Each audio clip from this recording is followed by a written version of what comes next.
The dear student, today we will learn about the derivation of law of refraction from Fermat principle. Derivation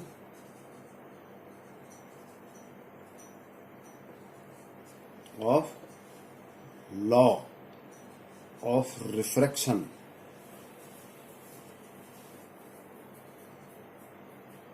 from Fermat principle.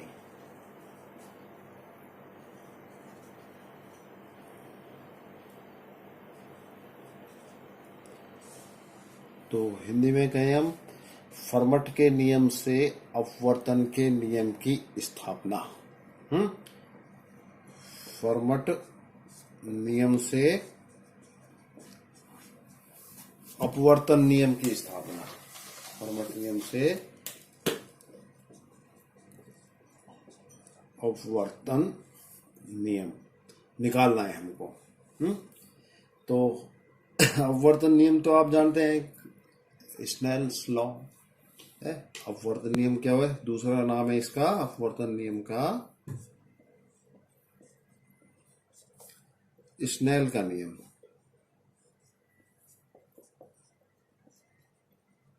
अपवर्तन नियम का दूसरा नाम क्या है? स्नेल का नियम। और छोटी क्लास में आपने अपवर्तन का स्नेल का नियम पढ़ा है, म्यू बराबर sine i upon sine r. ये आपने पढ़ा होगा। आई आर मतलब आप समझते हैं, मैं और बताएंगे। तो ये हमको करना है। आज हमारा उद्देश्य है कि फर्मट नियम का एप्लीकेशन करके हम अपवर्तन नियम या स्नेल के नियम का डिडक्शन डेरिवेशन करेंगे, डिड्यूस करेंगे उसको। म्यू बराबर sine i upon sine r. तो सबसे पहली बात, थोड़ा मैं ब्रीफ आइडिया आपको अपवर्तन का दे देता हूँ। रिफ्रैक्शन वैसे तो आप जानता हूँ, पढ़ा होगा छोटी क्लास में। तो रिफ्रैक्शन या अपवर्तन, तो अपवर्तन भी क्या है? तरंग का एक रिफ्रैक्शन या अपवर्तन एक तरंग की प्रॉपर्टी है। तरंग की बहुत सी प्रॉपर्टी होती हैं, जैसे परावर्तन, ऐसे अपवर्तन, और भी एडवांस में विवर्तन, व्यतिकरण, ये सब तरंग की प्रॉपर्टी है। तो ऐसे एक तरंग की प्रॉपर्टी है अपवर्तन। अपवर्तन में बेसिकली क्या होता है कि लाइट के प्रोपगेशन से या संचरण से नियम है। जब लाइट या तरंग प्रोपगेशन की ड्यूरेशन में, संचरण के दौरान एक माध्यम से दूसरे माध्यम में प्रवेश करती है या मीडियम चेंज होता है, तो इसमें क्या होता है? माध्यम में परिवर्तन होता है। सबसे बड़ी बात, माध्यम या मीडियम चेंज होता है। मीडियम में चेंज होना जरूरी है। वैसे तो परावर्तन में भी क्या होता है? मीडियम में चेंज होता है। कि जैसे मैं दोनों ही नियमों की बात बताता हूँ कि मान लीजिए ये कोई एक माध्यम, वन माध्यम है और ये दूसरा माध्यम है। आपकी सुविधा के लिए मैं बता देता हूँ, इधर हवा है, इधर कांच है। ये ग्लास, इधर क्या है? ग्लास, कांच, और इधर हवा या एयर। ये दो मीडियम है। एक मीडियम से प्रकाश आता है दूसरे मीडियम के ऊपर, किसी भी दिशा में आ सकता है। ये इस दिशा में आया। यहाँ पे क्या है? ये इंटरफेस है। ये एक तरफ ग्लास मीडियम है और दूसरी तरफ मीडियम है एयर मीडियम। तो ये इंटरफेस है। ये तो जब लाइट इधर आती है तो आने के बाद मीडियम में क्या होता है? दो काम होते हैं कि वापस उसी मीडियम में लौट आती है। समझिए आप, वापस उसी मीडियम में रिटर्न, इंसिडेंट और ये रिफ्लेक्शन। और दूसरा काम ये होता है कि इस मीडियम, इस जो लाइट की एनर्जी आ रही है, आप यूं समझिए, ये 100% वापस नहीं लौटती। कुछ इसकी एनर्जी दूसरे मीडियम में एंटर कर जाती है, तो एंटर करके फिर ये बची हुई एनर्जी दूसरे मीडियम में जाती है।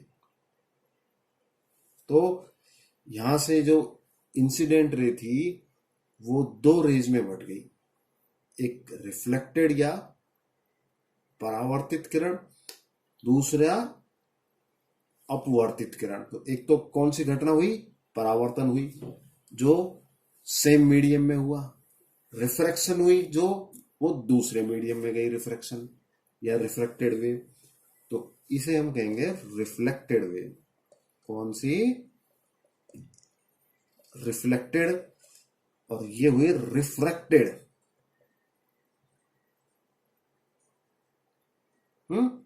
अपवर्तित किरण, अपवर्तित किरण। तो आप दोनों घटनाएं समझ गए, परावर्तन और ये। तो हमको इसमें अपवर्तन पढ़ना है, यानी कि इस रे के बारे में पढ़ना है। तो फिगर को मैं पूरा करूं कि ये मान लीजिए ये इस इंटरफेस पे, इस पॉइंट पे परपेंडिकुलर है। पढ़ा है आपने। इंसिडेंट रे, आपतित, ये कौन सी हुई, इंसिडेंट। ये कौन सी किरण हुई, इंसिडेंट। ये नॉर्मल से जो कोण बनाया, ये इंसिडेंट एंगल। हमने इंसिडेंट रिफ्लेक्शन का नियम पढ़ा है। ये जो रिफ्लेक्शन पे जो आती है, जितना इंसिडेंट एंगल होता है उतना ही ये रिफ्लेक्टेड एंगल होता है, आई के बराबर मान लीजिए रिफ्लेक्टेड। तो आपतन कोण बराबर परावर्तन कोण, ये रिफ्लेक्शन का नियम है। ये मान लीजिए नॉर्मल से जो कोण, हम क्या करते हैं, जो एंगल होता है उसका मेजरमेंट हम रे और नॉर्मल के बीच करते हैं हमेशा। तो ये नॉर्मल है, और नॉर्मल मतलब अभिलंब माध्यम पे। और ये जो रिफ्रैक्टेड वेव है, कौन सी, रिफ्रैक्टेड तरंग है, ये एंगल बना रही है, इसको आर लिखेंगे। तो यहां पर क्या हम कह सकते हैं, एंगल आई का मान क्या होगा, इंसिडेंट एंगल। कौन सा एंगल, इंसिडेंट या आपतन कोण, इंसिडेंट एंगल या आपतन कोण।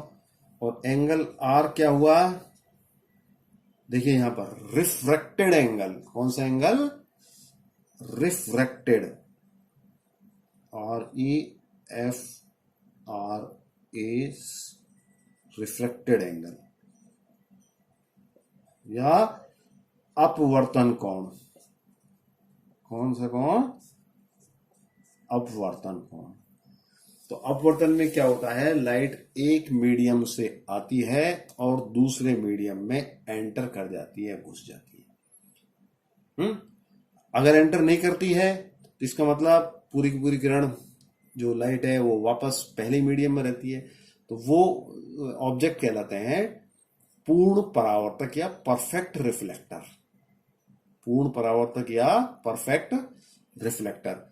और मान लीजिए कोई एंगल बिल्कुल अभिलंब की दिशा में आती है, तो मोस्टली अभिलंब की दिशा से आने वाली किरणें होती हैं वो रिफ्लेक्ट नहीं होती और सारी की सारी अंदर आ जाती हैं, तो उसको हम कहते हैं टोटली रिफ्रैक्शन हुआ है।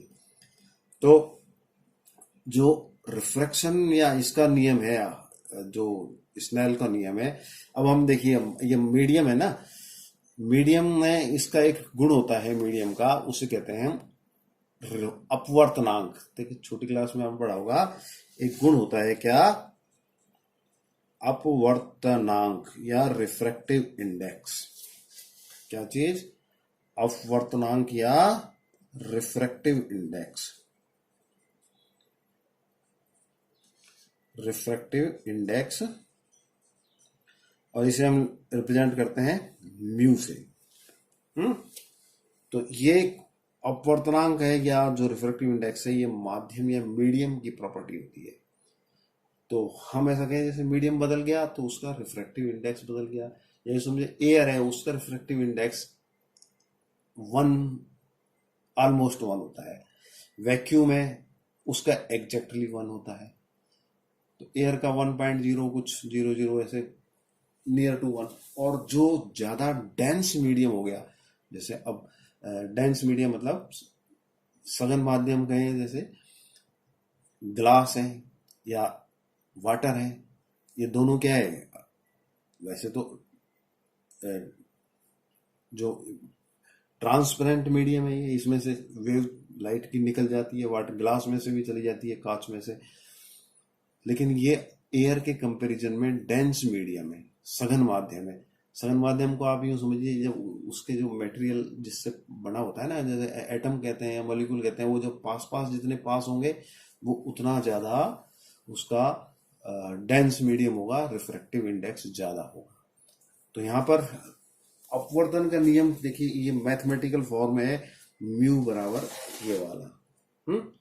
लेकिन इसमें साथ में ये भी है कि अपवर्तन में मीडियम 1 कौन सा है और 2 कौन सा है। अगर ये 1 नंबर का मीडियम है, जो ये 1 नंबर का मीडियम रेयर मीडियम है, रेयर मतलब जैसे एयर, RARE, रेयर मीडियम विरल माध्यम है। और ये सघन माध्यम या डेंस मीडियम है। कौन सा? डेंस मीडियम है, ग्लास है या एयर है, ग्लास है या वाटर जैसा। तो जो रिफ्रैक्टर रे होगी वो क्या होगी, दूसरे मीडियम में जब एंटर करेगी तो वो जो नॉर्मल है या अभिलंब है उसकी तरफ झुक जाएगी, इधर आ जाएगी ये सीधी। अगर ये मीडियम नहीं होता तो ये कहाँ जाती, सीधी जाती। लेकिन अब क्या होगा, ये मीडियम की तरफ झुक जाएगी है। तो अब ये अपने जो मीडियम है वो अपनी जो ओरिजिनल पाथ है ना, रास्ता है, उससे डेविएट होके और नॉर्मल की तरफ आ जाएगी। और अगर उल्टा हुआ, उल्टा मतलब रेयर मीडियम से आ रही है और वापस लौट के जा रही है मतलब डेंसर मीडियम का, रेयर मीडियम से नहीं होकर, देखिए जैसे, एक मिनट में बताता हूं।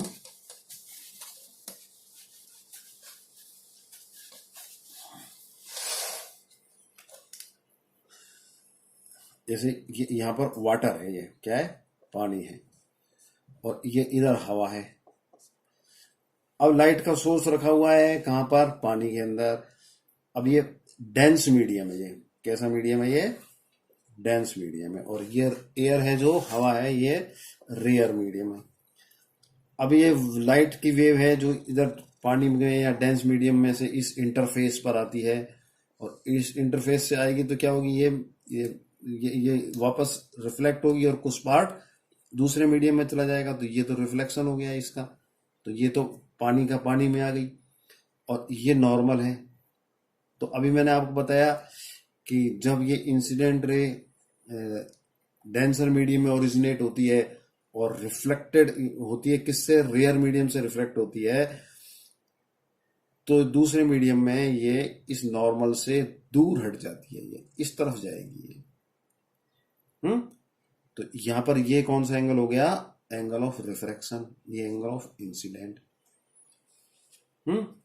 तो जब मीडियम नंबर 1 डेंस है तो मीडियम नंबर 2 डेंसर मीडियम से रेयर मीडियम में जाएगी तो नॉर्मल से दूर हट जाएगी। और इससे पहले जो वाला केस उल्टा बताया है कि रेयर मीडियम से डेंसर मीडियम में आएगी तो नॉर्मल की तरफ आ जाएगी। तो नॉर्मल से दूर होना और नॉर्मल की तरफ आना, ये मीडियम की डेंसिटी पे डिपेंड करता है। खैर, तो ये मैंने आपको मैथमेटिकली बताया कि म्यू बराबर sine i upon sine r, और ये हमको प्रूव करना है। यूज लेना है फर्मट का प्रिंसिपल। यूज क्या लेना है, तो प्रूव क्या करना है ये, और यूज लेना है, क्या यूज लेना है, फर्मट प्रिंसिपल।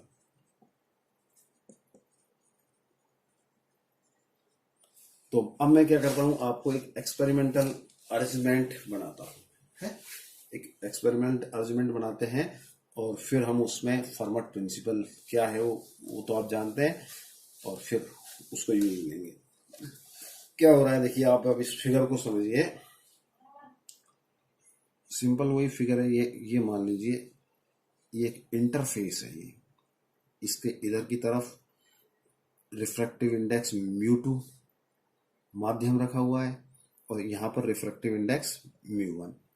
जैसे यहाँ पर एयर है, यहाँ पर कांच है, ये मान लीजिए कांच ग्लास, म्यू1 म्यू2 दो मीडियम हो गए। एक पॉइंट ए पर सोर्स रखा हुआ है, और ये सोर्स से एक किरण चलती है, और ये कहीं पर भी इस मिररिंग इंटरफेस पे कांच की प्लेट को टकराती है, और टकरा करके इसका एक पार्ट इस मीडियम में घुस जाता है, और ये किसी पॉइंट दूसरे बी पॉइंट पर आ जाती है। ये क्या हो जाता है, मान लीजिए ये बी पॉइंट पर ए पॉइंट से चली और बी पॉइंट पर आ गई। तो मोस्ट प्रोबेबल वे कैसा होगा, एक रास्ता हम ऐसा मान सकते हैं कि ये इस बिंदु से मान लीजिए इंसिडेंट होती है, यहां पर आप इंसिडेंट होती है, तो ये इंसिडेंट रहे और ये इधर इंसिडेंट हुई ए से, तो ये आपतित किरण, और ये मैं मान लेता हूं रिफ्रैक्शन हुआ इसका इस तरफ, और ये नॉर्मल है। तो ये देखिए ये थोड़ा सा नॉर्मल की तरफ आ गई है। ये जो एंगल है ये इंसिडेंट एंगल है आई, और ये रिफ्रैक्टेड एंगल है आर। अगर ये मीडियम नहीं होता तो ये रे जाती सीधी अपने इसी रास्ते से, यू जाती सीधी, अगर ये नहीं होता। लेकिन ये डेविएट हो गई है, तो असल में जो डेविएशन ही है ना, वो रिफ्रैक्शन है। तो हम इसको डेविएशन वाली की इसकी जरूरत नहीं है हमको अभी। तो अब हम देखिए ये यहां से ये मान लीजिए ओ पॉइंट पे टकराती है, अब ए से ओ तक जाती है और ओ से बी तक जाती है। एक पार्ट इसका इधर रिफ्लेक्ट भी होता है हमको, लेकिन रिफ्लेक्ट उसका कंसेप्ट हमको लेना ही नहीं है। तो अब देखिए ये पॉइंट ए से बी तक आती है और ये टकराती यहाँ पर है। तो अब हम ये मानते हैं कि इस लाइट की मर्जी है, ये कहीं पे भी टकराती है, हमें कोई इससे मतलब नहीं, लेकिन हम ये बी पर आती है, फाइनली कहाँ पर आती है, बी तक आती है। और मैं और अर्जुमेंट इसका मान लेता हूँ, ये इंटरफेस से इस बिंदु ए की परपेंडिकुलर डिस्टेंस है, ये मैं मान लेता हूँ ए मान लेता हूँ, और इस बी बिंदु से इस इंटरफेस की परपेंडिकुलर डिस्टेंस है स्मॉल बी। और ए और बी दो दो पॉइंट है ना, इन दोनों के बीच जो डिस्टेंस है ये यहां से और ये यहां तक, ये मान लेता हूं मैं कैपिटल डी नहीं स्मॉल डी। अब ये मैं मान लेता हूं कि ये ए से बी तक जो आती है ये यहां से यहां पर किसी भी बिंदु से टकरा के आती है, और हमने एक पॉइंट सेलेक्ट कर लिया है ओ। अगर ये पॉइंट यहां होता तो ये यहां से टकरा करके जाती, यहां होता तो यहां से टकरा के जाती। तो ये दूरी मान लीजिए ए से, ये इसको मैं मान लेता हूं, इस पॉइंट को पी मान लेता हूं और इसको क्यू मान लेता हूं। ये दूरी मैं एक्स मान लेता हूं, पी से ओ तक की दूरी, पी से ओ तक की दूरी क्या होगी, पी से ओ तक की दूरी एक्स मान लेता हूं। तो ओ से क्यू तक की दूरी क्या हो जाएगी, डी माइनस एक्स। अब यहां एक बात हमने देखी कि किसी बिंदु पर टकराता है तो बदलेगा क्या, एक्स बदलेगा। तो एक्स क्या है, वेरिएबल है, x is the variable, x is the परिवर्तनशील है। वेरिएशन किस में हो रहा है, एक्स में हो रहा है बस।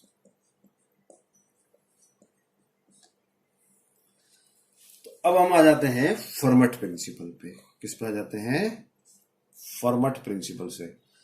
तो फर्मट प्रिंसिपल तो क्या कहता है कि पी से क्यू के बीच में जो किरण आती है या टकरा करके आती है, तो हर बार जो रास्ता है वो कांस्टेंट होगा, है। पाथ क्या होगा, पाथ डिस्टेंस या पाथ की जो दूरी है या लगा समय है वो क्या होगा, फर्मट प्रिंसिपल के हिसाब से कांस्टेंट होगा। क्या होगा, पाथ की दूरी कांस्टेंट होगी।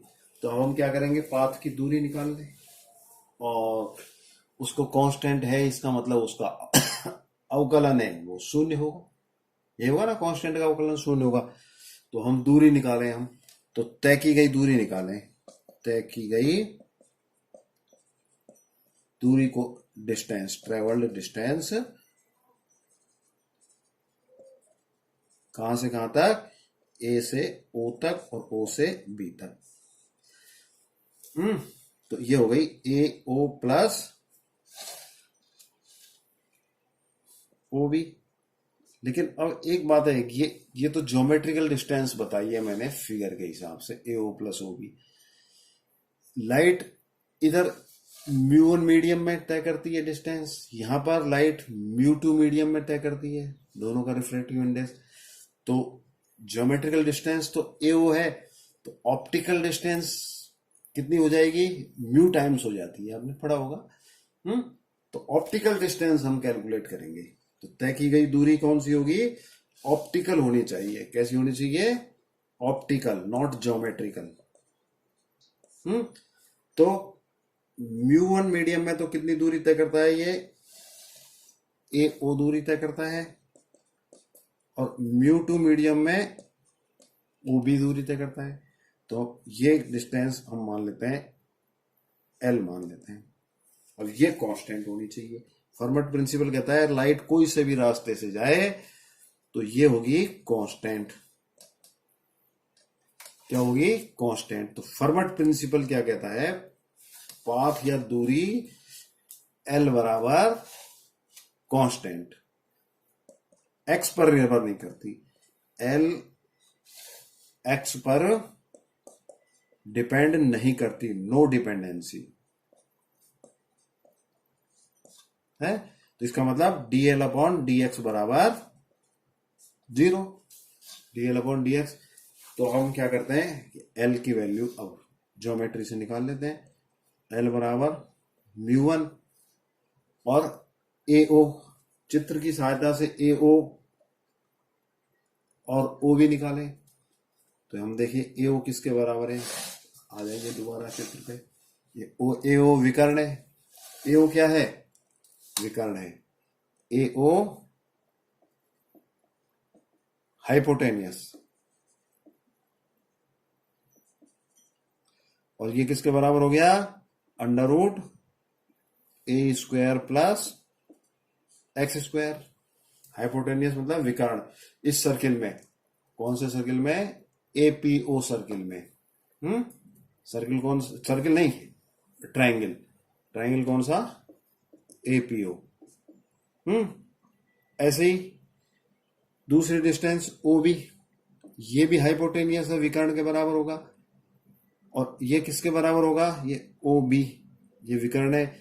ये डिस्टेंस, ये डिस्टेंस कितनी हुई, देखिए ये पूरी डिस्टेंस एक्स डी है, यहां से यहां तक की एक्स है। तो बची हुई डिस्टेंस कितनी हुई, यहां से यहां तक की डी माइनस एक्स के बराबर हुई। ये डिस्टेंस कितनी हुई, डी माइनस एक्स के बराबर हुई। ओ बी, ये वाली ओ बी किसके बराबर हुई, डी माइनस, ओ बी नहीं, ये ओ क्यू, ओ क्यू हुई डी माइनस एक्स। तो ये कितना हो जाएगा, ये इस ट्राइंगल से B square plus D minus x का square, B square plus D minus x का स्क्वायर। तो ये चीज हम यहां रख लेते हैं। तो ये म्यू वन और ए ओ को मैं लिख देता हूं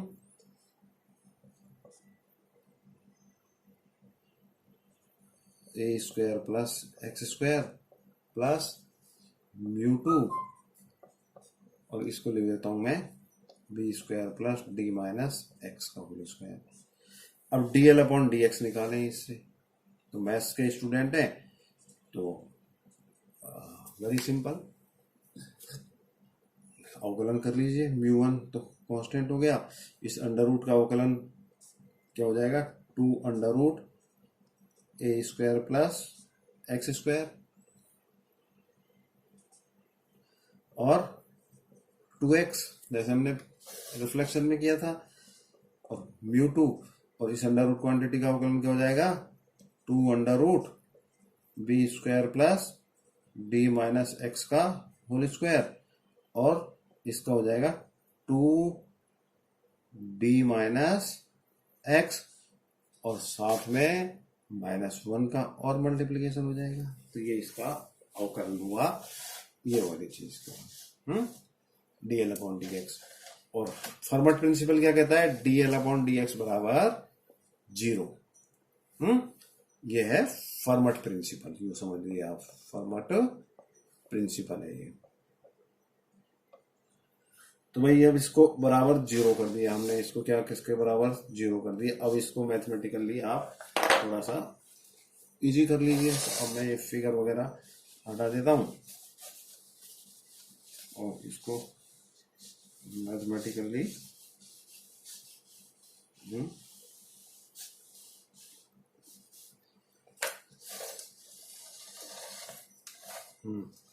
dl अपॉन dx से वापस इधर आ जाता है।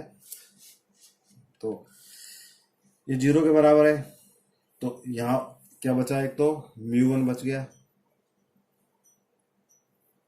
और 2 से ये 2 कैंसिल हो गया, और ये x बचा, और ये अंडर रूट क्या बचा, ए स्क्वायर प्लस एक्स स्क्वायर।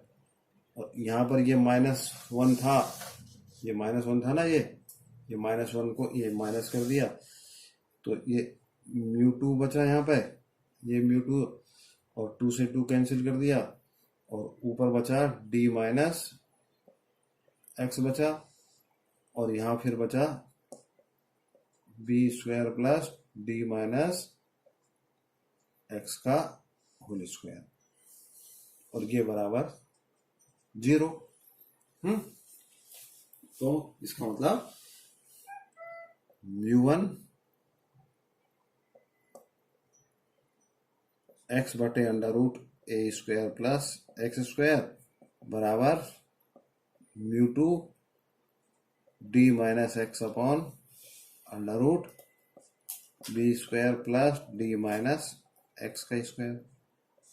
हाँ भाई, अब ये जो ये चीज है, ये और ये चीज है, इस फिगर को हमने हटा दिया था एक बार, फिर चलो मैं फिगर फिर बता देता हूँ। ये यहाँ से ये नॉर्मल, और ये फिगर यहाँ पे ऐसा ही फिगर था ना, ये ए था, और ये ओ था, ये पी था, और ये क्यू था। वही फिगर को ड्रा कर रहा हूँ मैं, कोई नया फिगर नहीं है।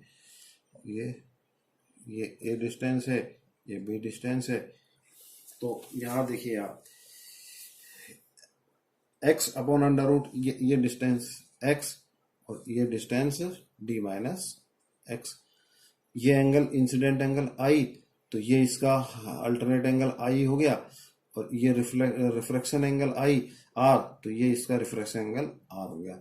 अब ट्राइंगल जो वो है APO में, कौन से में, ये APO में साइन I बराबर, ये एंगल है ना, साइन I बराबर ये लंब अपॉन ये कर्ण। तो लंब तो क्या हो गया, x हो गया, और कर्ण कितना हो गया, ए स्क्वायर एक्स स्क्वायर का अंडर रूट हो गया, ए स्क्वायर प्लस एक्स स्क्वायर का अंडर रूट हो गया। ऐसे ही इधर ट्राइंगल OQB में ये साइन R बराबर क्या हो गया, साइन R बराबर लंब बटे कर्ण, मतलब परपेंडिकुलर अपॉन हाइपोटेन्यूस। तो ये परपेंडिकुलर तो क्या हो गया, ये एंगल ये है ना, तो परपेंडिकुलर तो हो गया d माइनस एक्स, ये डिस्टेंस, तो d minus x upon under root hypotenuse क्या हो गया, ये d माइनस एक्स का whole square plus b square, तो ये हो गया b square plus D minus x का होल स्क्वायर, ये वाली चीज। तो ये तो हो गया साइन I, और ये हो गया साइन R। तो हम इसको क्या लिख सकते हैं, देखिए हम इसको लिख सकते हैं, इस चीज को लिख सकते हैं μ1 sine I equal to μ2 sine R, या sine I upon sine R बराबर μ2 अपॉन μ1, यानी कि ये स्नेल का नियम है। ये μ2 क्या है, सेकंड मीडियम का रिफ्रैक्टिव इंडेक्स, और μ1 है फर्स्ट मीडियम का रिफ्रैक्टिव इंडेक्स है। तो ये स्नेल का नियम है। अगर फर्स्ट जो मीडियम है μ1 का मान एयर मान लें, क्या माना, पहला माध्यम मीडियम है जो एयर मान लें, क्या मान लें, तो ये 1 के बराबर लिख देंगे। और μ2 को मान लो मैं म्यू के बराबर लिखूं, तो ये sine i upon sine r बराबर म्यू हो गया। ये म्यू बराबर sine i upon sine r. ये स्नेल का नियम हमने प्रूव कर दिया। मतलब फर्मट प्रिंसिपल से, हम फर्मट प्रिंसिपल का हेल्प लेते हुए हमने क्या किया कि रिफ्रैक्शन का लॉ या स्नेल का नियम प्रूव किया है, डिड्यूस किया है, एस्टेब्लिश किया है। तो आज इतना ही। Thank you.